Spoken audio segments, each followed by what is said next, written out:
That you've got there.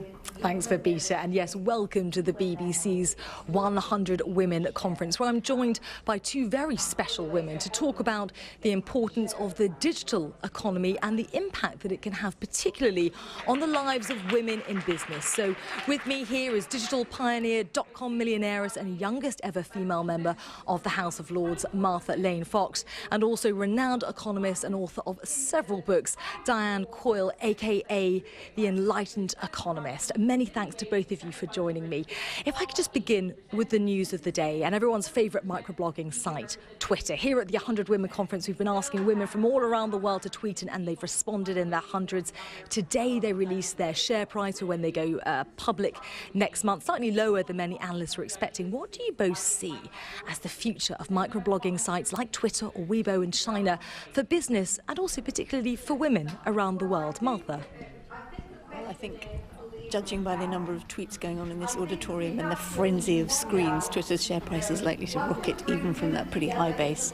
There's a lot of different things to your question. I think that for women, the opportunity to engage with a global audience through very open platforms like Twitter is extraordinary.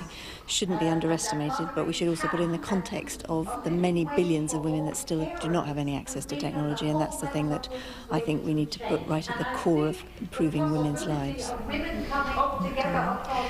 It's a fantastic way for people who don't have a voice to have a voice and engage in conversations.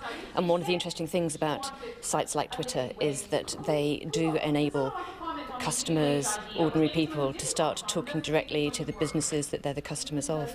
And sometimes that's resulted in kind of PR disasters, and sometimes it's been very effective. So everybody's feeling their way through this in business.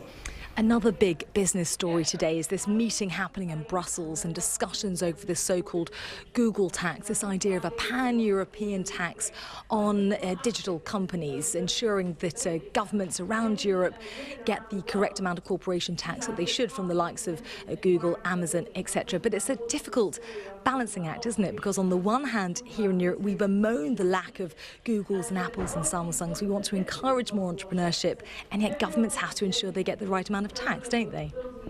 Yeah, I think it is possible to strike that balance. You know, we have the potential to create a really fantastic single market here in Europe, and we need to do that if we're going to compete against Chinese market and the US market. And I personally believe that Google and Facebook and Amazon, there aren't evil companies who are trying to do something bad. I think they're fundamentally good companies trying to do something good and want to operate within the tax laws that we set up. So if the tax laws change, they will obey those tax laws.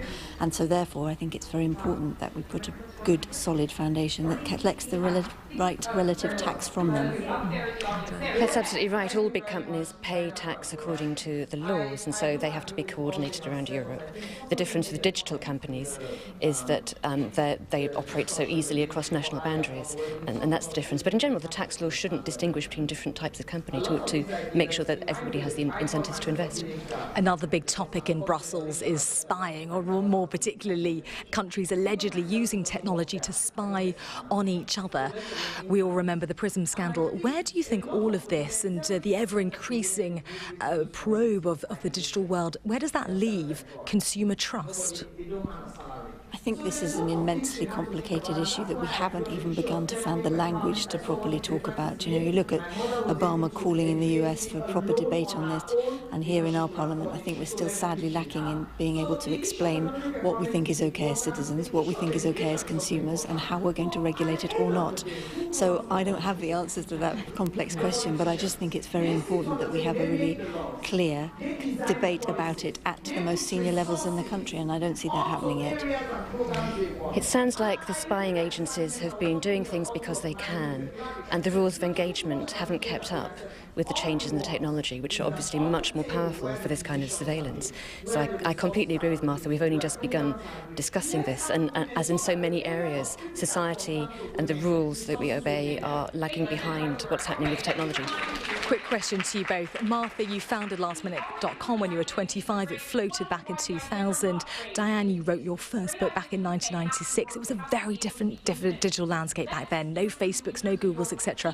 What advice would you give to young women, from two successful women such as yourself, to young women starting up in the e-commerce or digital world today?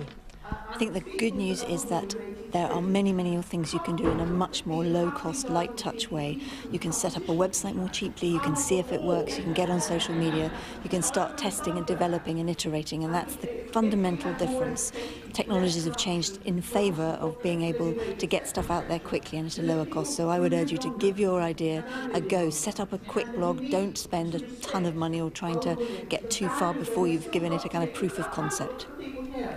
When I started writing about this, people said the internet's a bit of a gimmick, nothing will change very much, will it? And of course it has.